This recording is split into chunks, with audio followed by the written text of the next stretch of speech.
Hey, good morning. I forgot to put I stack my pillows so that when I get in bed at night, I can just get in without fighting him because he always sleeps on my spot.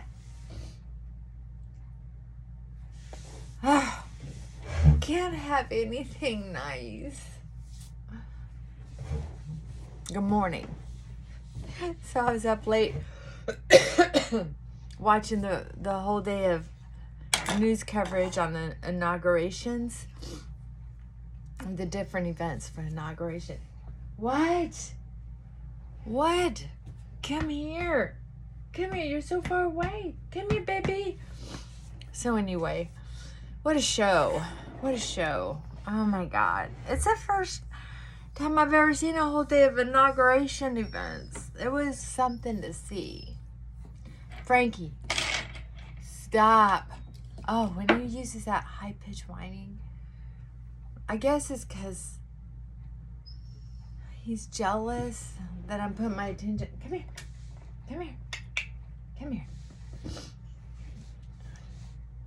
baby. You know Mama loves you. Who loves you, baby? Who loves you, baby? Huh? Who loves you? Look at those big brown eyes. Oh, look at that handsome head. Yeah. You're a good boy. I gotta put my pillows up on that bed, or he will be putting his body odor all over my bed all day long. All that dog hair. All those years of enjoying beautiful bedding, to turn around and finally have a dog that I just can't trust on my bed or my blankets. Nothing. Because you're just so dirty. And this dog sheds. Pa? He will not shake.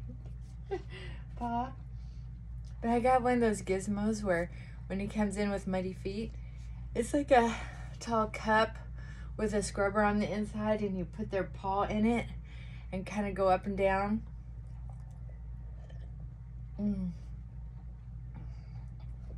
Hot cocoa. Good boy. Mama's good boy. So, what a show. Oh my God. Okay, so I had a neighbor ask me, well, it was interesting about the hostage situation. You know, things are starting to finally move. And I'm like, yeah, I know. And then he brought up the Carter-Reagan hostage situation, that it was very similar situation. And I just remember how horrified I was that they were showing things on TV. I thought, wow, do you really need to make a point like that when we're helpless? We can't do anything. I was so upset. And I was pretty young too. But I was thinking, you're making our country feel helpless. Everybody who's watching this now feels de-powerized.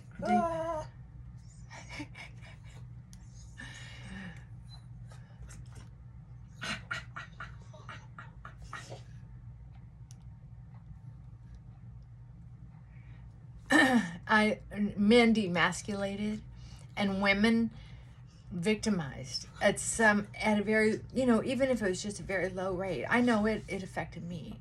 I mean, excuse me. When we can't feel like we could do something about it if we wanted to, and all of us want to, but we can't, it's different. Just like when I read the diary of Anne Frank, I was traumatized for months. Traumatized. It was, my vision of the world was I don't know why they had us read it in such a young grade. I think we were in 4th or 5th grade. That was too young. That was too young. Too shocking. It was not, I think people were still figuring kids out back then. That's all I can figure. This was a long time ago. I've been on this planet a long time. Frankie, I'm not going to put up with your whining. I have makeup to put on. I have a job to do, and I have dog food to buy. Pa? So, one of my favorite parts of the inauguration was when now President Trump announces that he's going to make one of his targets is to make the Gulf of Mexico the Gulf of America. And I was like, oh my God, me too. Listen, speaking of reading Anne Frank when I was very young, of course, like what, 1st grade, 2nd grade, you're learning about geography. Frankie, quit. Really. Just, okay. I'll quiet down too. I'm probably making you nervous. I'm sorry. Well, when we were learning about where the different countries were on the globe, when the teacher would spin it, she'd say, what countries is, what countries have, and then what bodies of water were what. And then, you learn where the states are. And these puzzles you put together. And you try to think of the names of them. And then you memorize the capitals. Remember those days? Okay. Well, when we were looking at where the countries were and where the bodies of water were, it was really important to me to know why the Gulf of Mexico was called such, because it was mostly attached to the United States. My little brain just did not understand. Well, of course, if in my head, growing up in the country, there were a lot of roads that when families lived right up the country road from each other because they were farming together, it'd be Johnston's Road, right? And then when families started separating, everybody was going, oh, wow, they're changing the name up from Johnston's Road to Rural Route 2. Different things like that. Excuse me.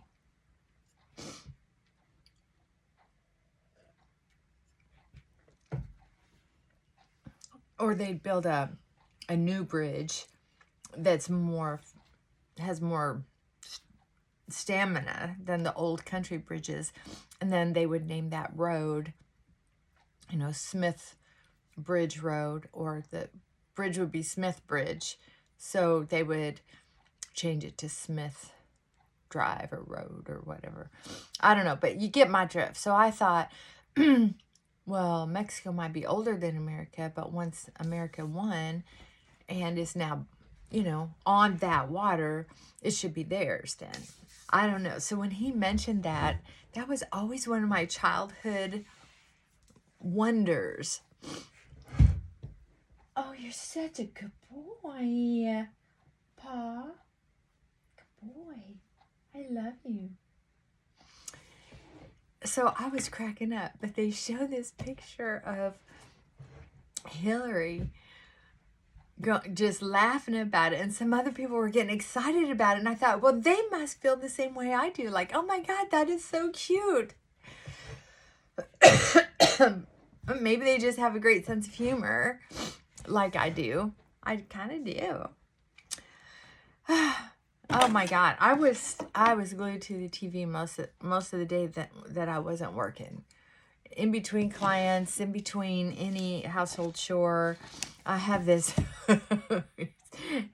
this crazy arm on the TV so you can pull it out and then put it to different angles. So wherever I was in the small home that I have, I could see the TV. It was great. Folding clothes over here, filling my vitamin bottles over there. It was awesome.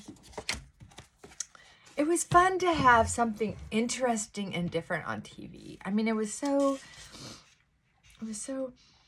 interesting. Yeah. Okay, January 21st. Topic is rejection. The 10th principle in your action plan says reject rejection fully and totally. Oh my goodness. Reject rejection firmly and totally. How much do you depend on the opinion of others? When your mate or friend disapproves of your new resolve, what do? Do you back off from your goals rather than risk upsetting that person? If people reject you because they don't like your goals, reject their rejection completely. What they're really objecting to is your emerging independence. They see you are no longer dependent on their awareness, but are inner directed toward your own. You might be lonely for a time. You might even miss looking up to someone for acceptance. But that's a small price to pay for finally being able to take charge of your life. Today we see the trap of dependence is built. Today we see how the trap of dependence is built, so you can work your way out of it. You have gladly traded dependence for independence. I will reject rejection. Wow. Don't bark. No. See how the trap of dependence is built, so you can work your way out of it. Go find. I know. Hold on. I gotta go get my remote. I really like that reading. I like. Oopsie. Didn't mean to do that either. Hold on. Don't go nowhere. Don't go anywhere. Don't go.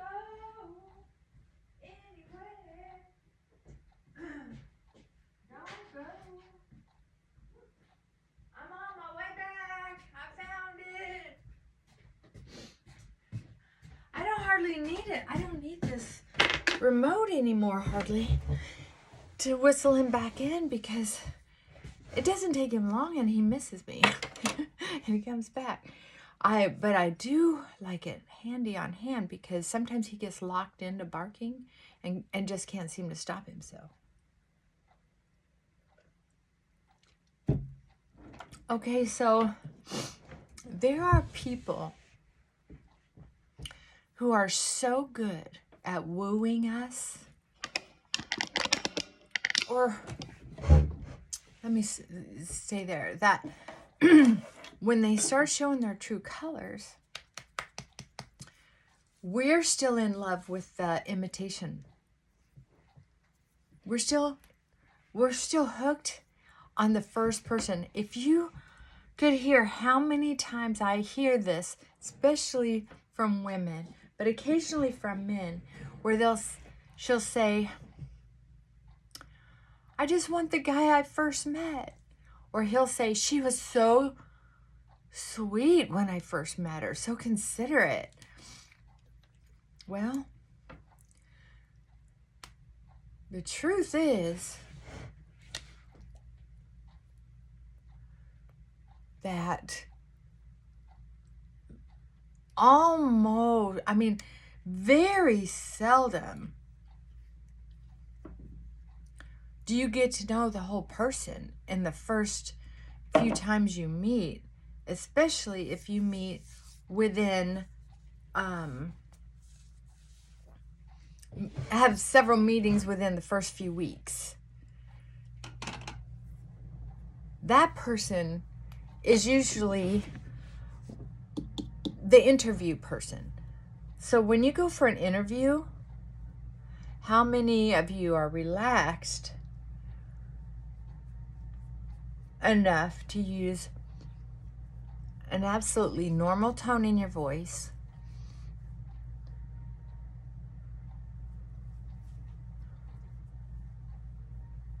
not be hypervigilant, noticing every expression the interviewer's making,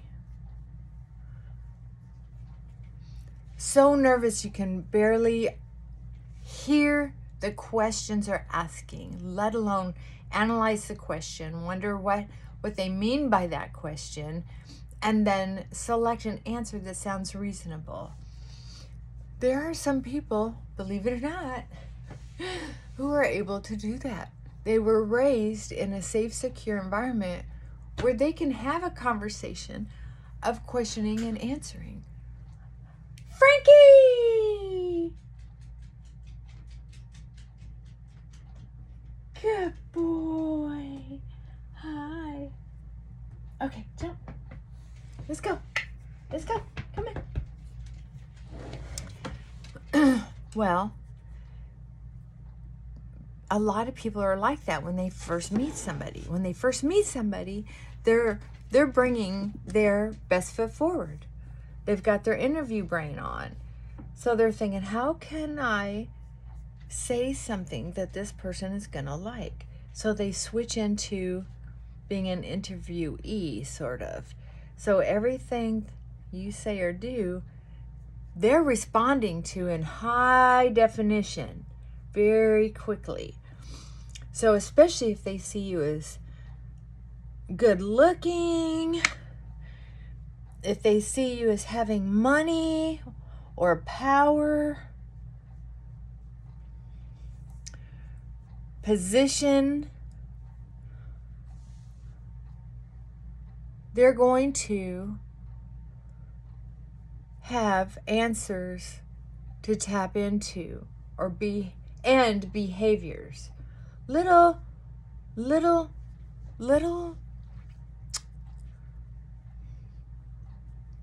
I call them little ditties. Like they used to, a little ditty. Well, that's cute, little ditty. Usually meant a line in a nursery rhyme. So somebody will have cute little ditties. So they're watching you. They're watching your face. They can almost smell you. They talk about pheromones. So if someone has a smell that meets that person's imagination, like I grew up with certain types of men that I respected and felt safe around. Now that got twisted up the more I got to know why I was attracted to men that would hurt me. But I do find that manly sense very attractive. If there's a guy who doesn't even look manly but has that smell, I'm wondering, what do you got? What is it about you, you know? That's why perfumes are so popular. Some people say these pheromone fragrances are, but I don't know. I think if a guy just doesn't take a shower, you know, with zest, then I probably will like the way he smells. But I had a side note. I had a boyfriend who was an iron worker.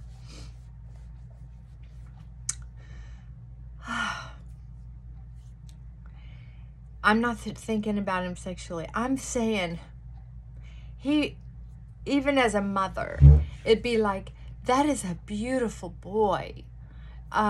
His skin was amazing. It was unusual to have such beautiful skin. Being an iron worker, out in the weather, working hard. He was a hunter, a fisherman. All man. He bathed in Caress soap. He used Caress soap. I don't know if any of y'all know about Crest, but Crest was one of the first luxury soaps made for the public that was somewhat affordable. It cost a lot more than Dove or Ivory. Ugh, I hated the smell of Ivory soap. It still makes me gag. I had a mean ass babysitter who used to shave up little bits of it and make me chew it when I would accidentally cuss or get lippy. So, I mean, in my opinion, it was child abuse. In her opinion, she was just trying to help me figure things out. Okay. So, back to this. Rejection.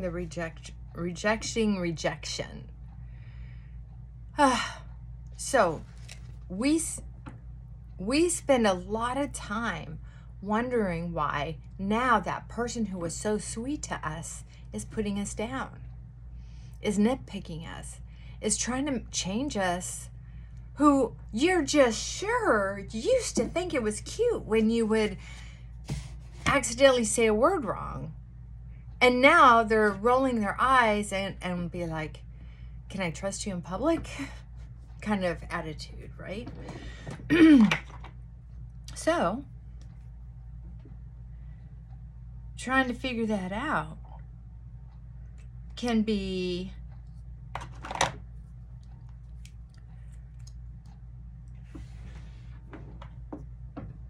what's the word? Well, beyond disappointing, it's degrading. Yeah, I knew it was a D word. Degrading.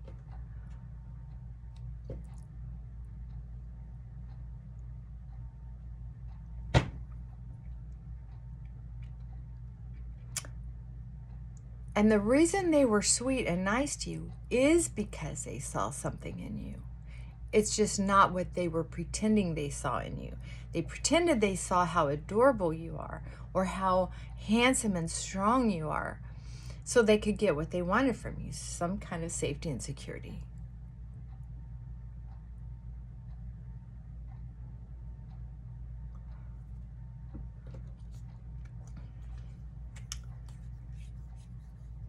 Because y'all didn't wait long enough to actually fall in love.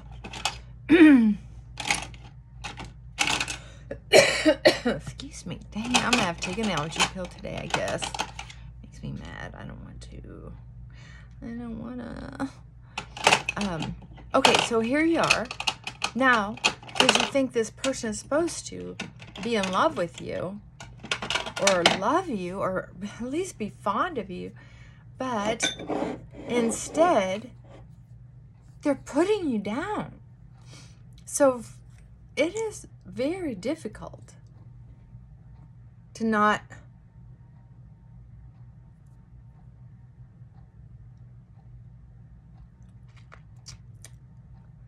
let that affect you. Because it's also on a couple different levels. Okay, so this helps die down that brightness. My lips make almost any color that has a possibility to be an orange, or oranger than I want it to be. And it also, because I guess because I'm so white or pink, that whatever color I put on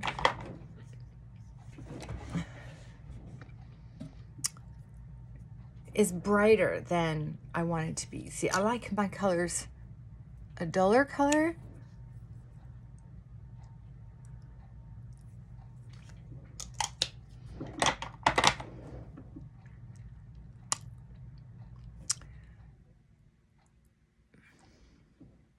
We'll see.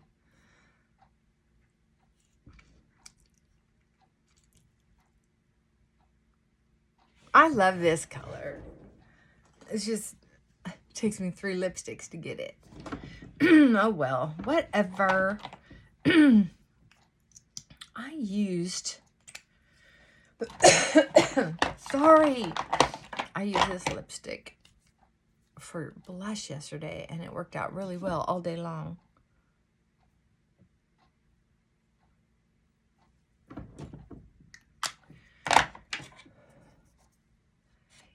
anyway, so by the time, I think it was this color.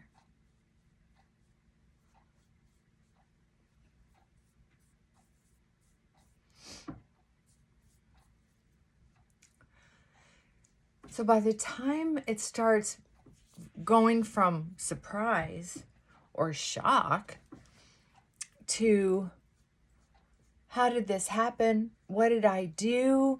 How do I get that person that they used to be back?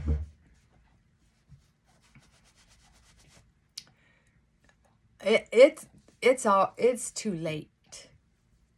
It's not going to change back.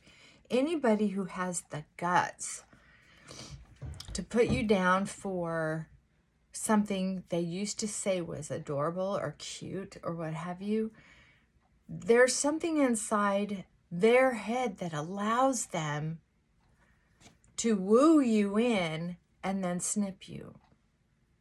There are certain remarks where you'll think, well, I guess it wasn't that bad, even though it felt like a snip to your penis if you're a guy, or a snip to your womanhood if you're it makes you just go, wow, why would you hurt me like that, right? So to say to a man, like for women, there are certain things like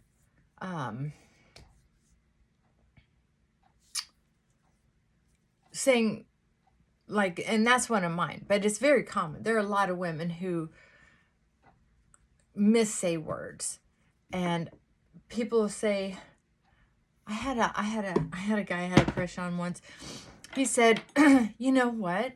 Sometimes you say things that make so much sense, and which helps me. But I always wondered if he said it by accident. That's a true story.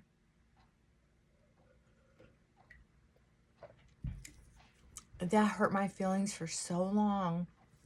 I can't tell you. It actually affected me deeply. And I'm going to tell you that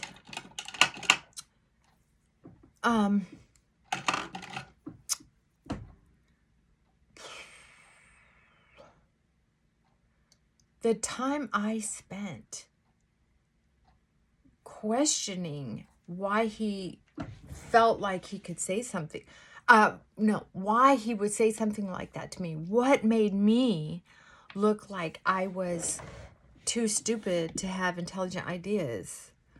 I just didn't understand it. When I could have been saying, what is it about him that makes him think he can say something like that to me? And he says that often enough to me that you would think he would get used to me having good ideas. So what was necessary in his head for him to say that remark? I didn't think of that because I wasn't rejecting his rejection. I was embracing it. What's wrong with me? What's wrong with me? Basically, why can't I get a nice guy? I mean, they all look nice. They all worked hard to get my attention. Oh, man. My girlfriends my entire life have always been impressed with how far a guy would go to go out on a date with me or to have them for themselves, have me for themselves. Problem is, because I'm attracted to fakes, pretenders. So just know, if someone rejects you, and it's a clean rejection, they're saying, I don't want to go out with farmers, or, I don't think I would feel comfortable going out with a therapist, a physical therapist, or a mental health therapist, because you'd always be judging how I looked, or how I acted, or analyzing me. And see, I've had people say that months or even a year after we've been dating and be like, you knew I was a therapist when you met me. My current husband is like, dude, you were married to a therapist before, and now you're... some people will set it up because of their hang-ups. It's too funny. Well, if I knew you were this smart, I wouldn't have ever dated you. What? Do you hear you right now? Right? Too funny. People are funny. But some of us will spend a lot of time trying to figure out how to make it right. How do I make this person appreciate me, respect me? But instead, reject. Oh, hindsight. Reject the rejection. You know what? I might be married to someone, we'll just say, I'll use me. I might be married to someone who has no way to appreciate me. Just no way to appreciate me. And has no way to not put me down so that he can feel better. Because his manliness, his physical chronic PTSD is so intense that if he didn't have me to put down, he'd have to find someone else. And he often does. I'm just using me. I'm not saying that this is my exact situation. I'm just saying you get my point. I just want you to get my point. So if you've ever been through it, you don't have to feel alone. You can still decide to be with that person. You just don't have to accept the rejection.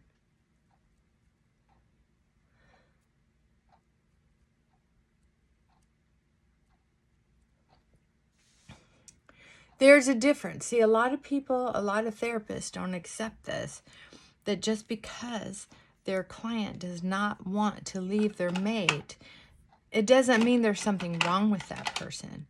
It means they've made a choice that you have to respect, or don't be their counselor. So just because you go to counseling doesn't mean you have to leave your marriage or your relationship. If you set the boundaries right away and tell your counselor, I'm coming to vent, I'm coming so I have my own person, and I'm coming here because there might be some different behaviors I can do or different ways I can thinking to keep me from losing my ever-loving mind by honoring my decision to stay in this relationship. See what I'm saying? And you and your therapist can make a little card so that every time you come, you start with that little card. Don't forget, I'm not trying to leave this relationship. I think that, excuse me, is a brilliant idea. Brought to you by yours truly. There are so many people who refuse to go to counseling because they're afraid that if they get better, they're going to want to leave the relationship. That isn't necessarily the case. You might go through some phases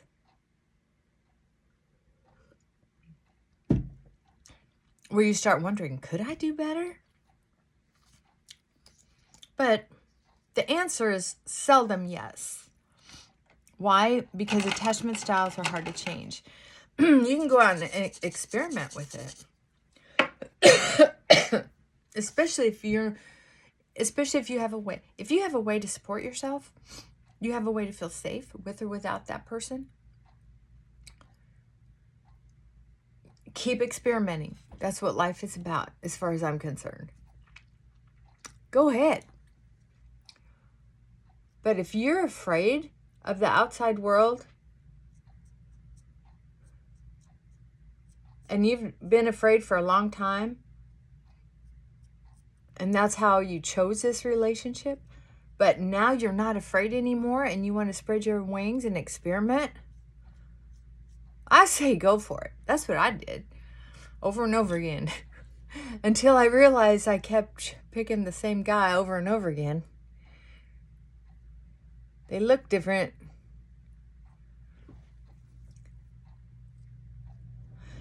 but they were the same guy. So my attachment style issues are pretty strong. I'm a better person than I used to be. I've picked out a little bit better guy along the way, but it wasn't an overnight thing. So I'm not encouraging anybody to do anything you're not really seriously ready for. It just doesn't make sense, okay?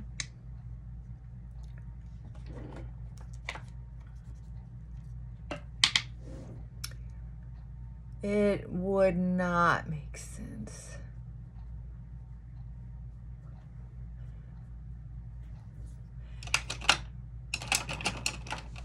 Reject rejection.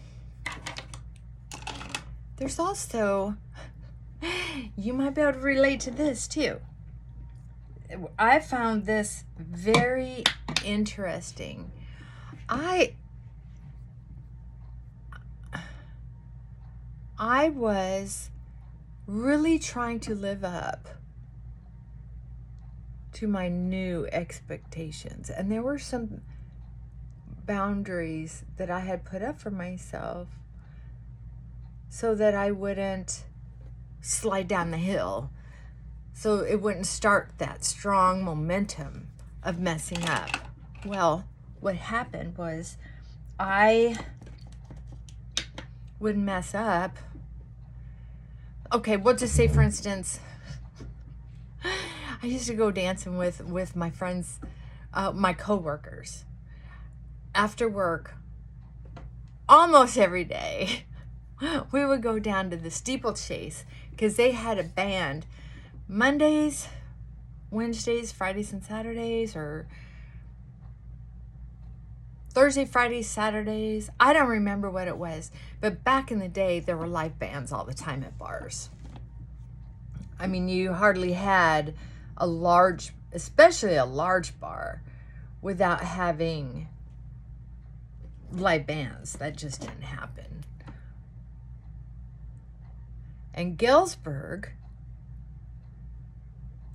was on the road to other big cities. Galesburg was sort of the hub. So you go that way, you go to Peoria, you go that way, you go to Chicago, you go this way, you go to Springfield, you go this way, you go to Decatur. So Burlington and Galesburg, Burlington, Iowa, and Galesburg, Illinois, were those stopovers where they would play one night and go. So sometimes, you know, the door price was higher or lower or free, depending on what was going on, which was fun. I'm just having fun with makeup, sorry. So when we were in there, the dancing was good, and we had a whole table full of people, and everybody was getting along, and I was newly sober, and people were like adjusting to me not drinking. And a couple people brought it up, like, how's that not drinking going for you, or blah, blah, blah. So when you went, oh, yeah, it's fine, it's fine. So I would sneak down. I go, oh, I'm going to go check on so-and-so or whatever.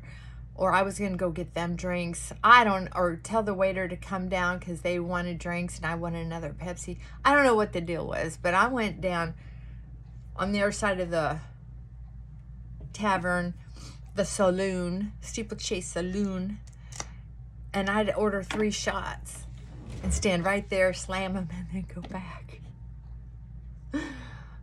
They love seeing me coming. I would do that a lot. I would order 2 or 3 drinks because I didn't want to wait for my drink, especially when the bar was busy. Duh. I just thought it was smart. It was good thinking. And they'd be like, really? I don't know. So anyway, my point was supposed to be, God, that thinking get you in trouble. So then the next day, I would feel terrible, not just physically from the hangover and maybe misdeed, Yeah, I feel bad about that. But then, or in this way, I also felt terrible about not being able to not do what I did, which was drink, that started the whole thing. And then I'd feel terrible about feeling terrible because now I don't know whether to go to another AA meeting or what's wrong with me, and I'd get caught up in this. I feel I'm rejecting myself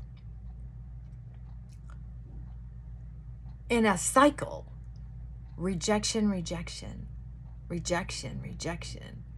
And then that created a sickness in my body because my brain was excreting these negative chemicals from my brain into the body, into the nervous system, right?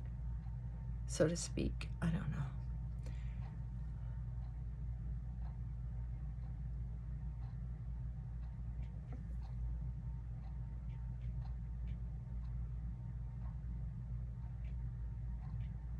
Okay, I'm starting to learn how to use this mascara better.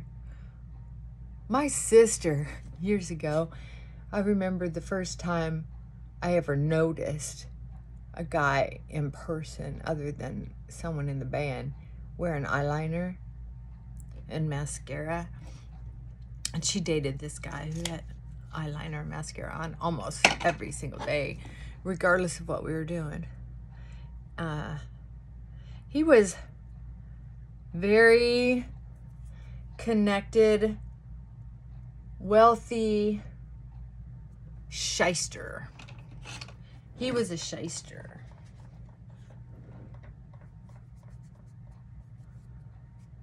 I knew there was something horrible about him when I met him. But we were so young and dumb. Just young and dumb. And that girl, she had attachment style issues, for sure. She just wanted to feel powerful in a relationship. So anyway, what I learned was the sooner you let go of someone else's rejection, the sooner you can let go of your own sense of self-rejection, self-loathing, the better. Because you're not serving anyone well. No one is being served well by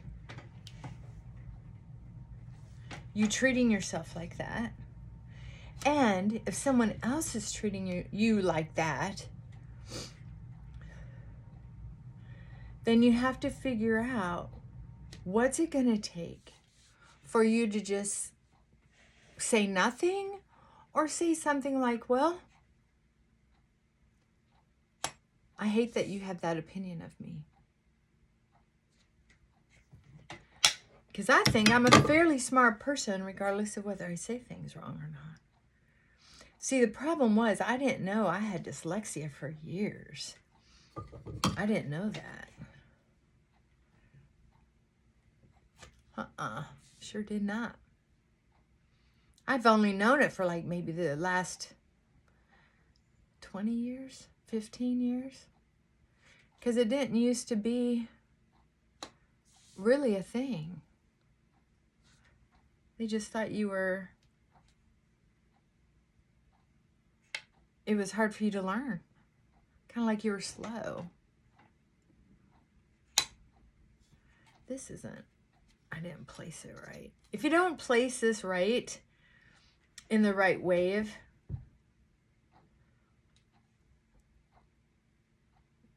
then it still looks unruly. You have to put it in the right spot.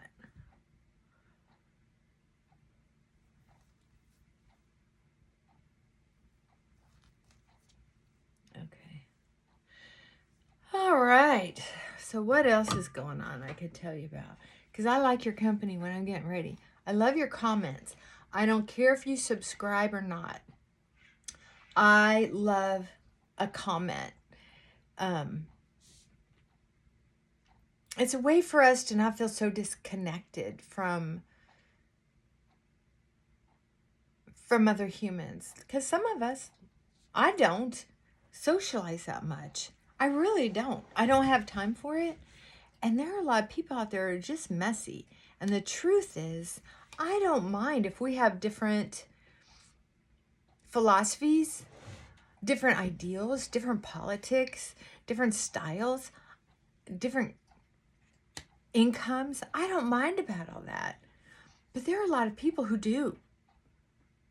They judge, they critique, they get loud, and they get mean.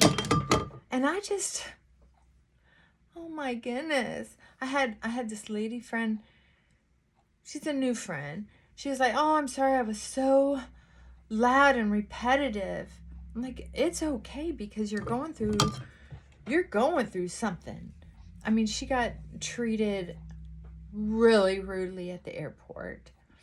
I think I might have mentioned this to you, because of her accent.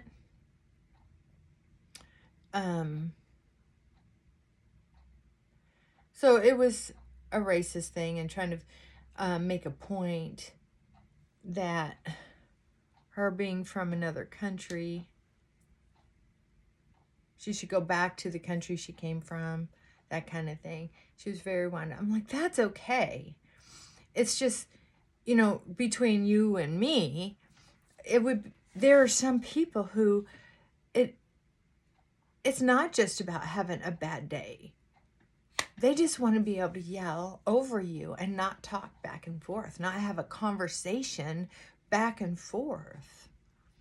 And I like to have conversation. I like to be heard, especially when I don't get heard at home on a regular basis. There's not a lot of conversation to be had. So, that's why I'm on here, is because it makes it nice to have a conversation. So if you have anything to say at all, even if you don't agree with me, I don't mind, but I am not going to block you or get rid of you or get mean to you because we don't agree.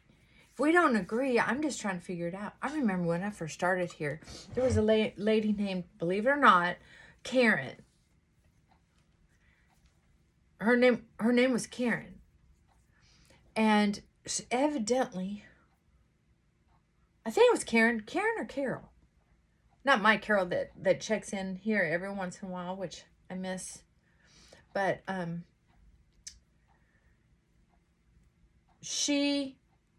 when I was first on here, she asked me what my address was. And I was just getting to know YouTube. I jumped in before I knew much about it. I jumped in because I was looking up certain things. And there was this young lady on here who was going through marriage trouble. And she had very small following. And she had some people on her messages, comment thread, that were supportive and caring. And I thought, oh man, I wonder if I could do that. So I did. But when this Karen asked me, it was new in my channel, getting comments. And she asked me what my address was, where I lived, something like that. And I was just like, oh, I don't tell where I live for safety and security reasons, something like that.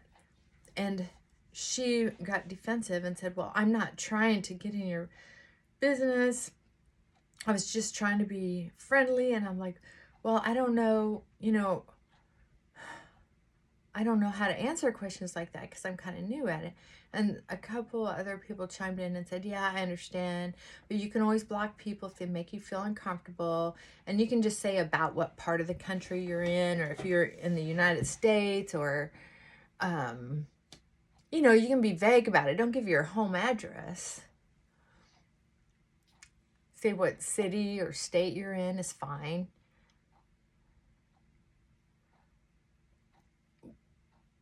Which only made sense. It's just kind of scared me because I was new at it. Anyway, she was like, well, me and my friends aren't going to watch your channel anymore. And I thought she came back for a while, but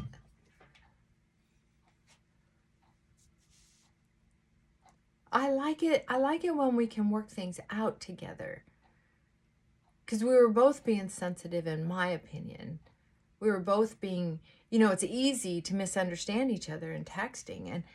And that's what I was learning, is that I've never been a good texter or emailer. I've always looked at it as sort of a paging device where you just give the most, because I was around when pagers were here. You could only put so many words on that thing to go by, you know, the fancy ones. And then I don't know how that hair got there. That's not gonna work. Ow, that was loud. Anyway,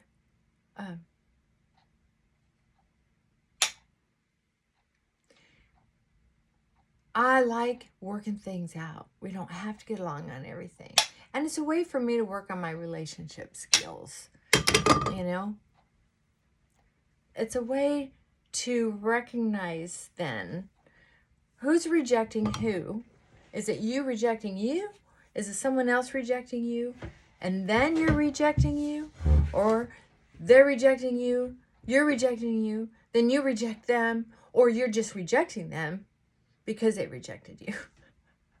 You don't know. If you just split, you don't get to work on those personality, character defects, or blessings, you know? I may not be doing this right because I'm not really looking in the mirror. I'm looking in the phone, trying to have good eye contact with you. So this just makes it look a little more ruly. It's not like I'm trying to be a beauty queen.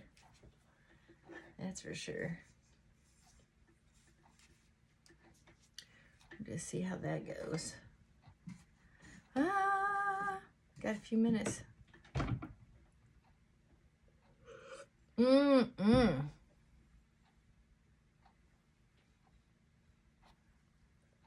So, that was a good reading today. Thinking about rejection. I'll tell you what, when we feel rejected, sometimes our knee-jerk reaction is not good for long-term goals. Short-term gratification, winning, versus long-term goals, being safe and secure. Gotta think about it long-term. That's what I say. Don't get in a hurry to prove a point. That's the stuff right there. Don't get in a hurry to prove a point, because that is going to screw you up every time. I know people who do that. They just want so much to win that they really don't recognize that they're making things worse on themselves. They're actually creating long-term consequences. I mean, why turn someone against you because they said something you don't like, but you're going to do something or say something that will make it a permanent rift in the relationship? Why do that? Well, some people can't help it. When I was younger, I couldn't help it. I did not know how to lose. I didn't know how to lose a fight. And when I did lose a fight, I felt like I was going to die. I felt like I could die. That's true. It's that fight, flight, or freeze, that panic.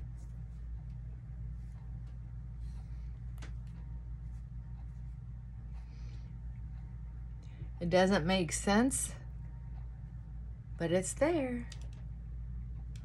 Okay, I've got an appointment I have to get to. I hope y'all are well. I hope the whole presidency thing doesn't blow up in our face like it did last time. We had an election, and the time before that, we had an election. I'm so tired of, there's a bigger picture going on. I'm sure that it doesn't matter who's president. Certain things are going to happen in a certain way. That's my guess. Talk about the deep state. But I'd rather die happy than die mad. I guess that's where I'm at now. I don't know if you've ever read 1984 by, I think, was it Orson Welles? But that book made a lot of horrible sense to me. I don't know. I must have read that in the 4th or 5th grade. Couldn't have been 6, could it? I don't know. I read it at home. Not for school. I was a reader back in the day. And I just thought, I'd rather die before 1984 than have to go through all that. I don't want to have to. And that's one of the things I was thinking when Biden pulled out of Afghanistan. My military mind, my practical mind, my sense of patriotism, but also my sense of being a citizen, and my experience with gangs and courts. I've had a lot of irons in the fire in my lifetime. And I was just thinking, we looked weak on the world stage, and I just thought, damn. And there was no apology. So the world thought, he did that on purpose. He's so weak and so stupid. He's ours now, And then, things started really falling apart after that, which was expected. And I'm not trying to put down anybody, bash anybody. That's not what this is about. This is about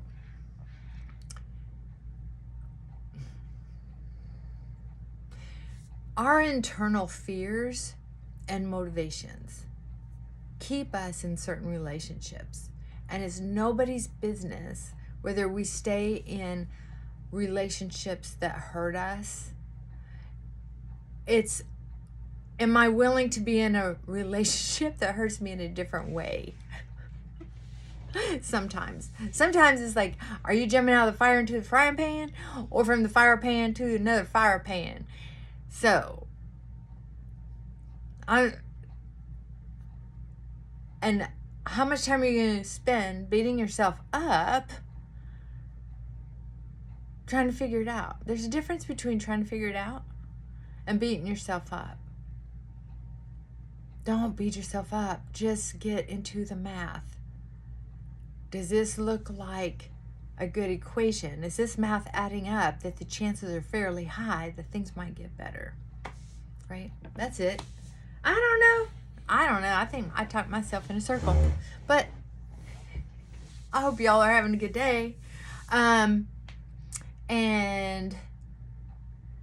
Adrian's getting back to work. ABF getting back to work. Plum, are you staying warm? Because I'll tell you what, I'm keeping my blinds pretty much shut, except just open enough to keep me from getting depressed. It's kind of sunny or gray out, and then it'll be sunny and gray out again. So just open enough, but shut most of the time so that I don't have my heater running all the time. And I'm wearing my Uggs all the time. Yay! Because I don't like being cold. Matter of fact, I have an old electric heating pad that I'm putting on the floor in front of my chair in the office so I can put my boots on it. I have a pillowcase on it so I can wash it, but so I can put my feet on top of it to keep my feet warm. That's right. That's what I'm doing. All right. Mwah. Love y'all. Be good. Be safe. Bye for now.